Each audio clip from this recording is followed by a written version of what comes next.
Miss లలిత, ఆడదానికి ఎంత ఆవేశం పనికిరాదు.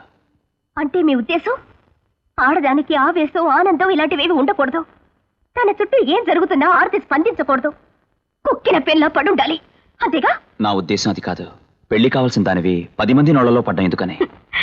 పెళ్లి స్వార్థంతోనూ అహంకారంతోనూ కరడు కట్టిన మగవాడితో మెళ్ళ ఓ తాళి కట్టించుకుని పెంపుడు కుక్కలా పడుండాల్సిన అవసరం నాకు లేదు.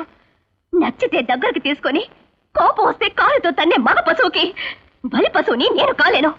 లలిత, ఆవేశంలో ఏం మాట్లాడుతున్నావో నీకు అర్థం కావడం లేదు. అందరూ మగాళ్ళు ఒకేలా ఎందుకుంటారు? వాళ్ళు మగాళ్ళు కనుక.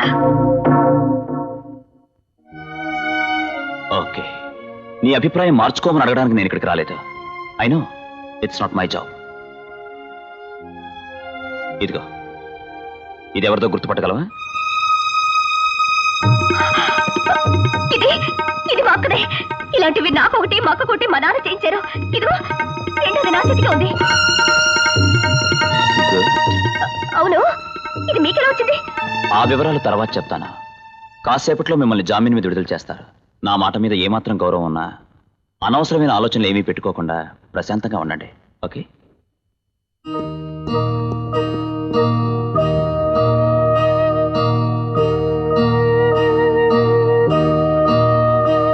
నాకు తెలియదంటే నమ్మరే.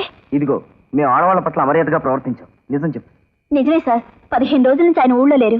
15 రోజుల నుంచి మీ ఆయన ఊళ్ళో లేడు, కానీ రోజు ఆయన బట్టలు మాత్రం ఉతికారేస్తున్నాం. అవి ఎప్పటి నుంచో ఉతుకుదామని ఇవాళే ఉతికి ఆరేస్తాను సార్.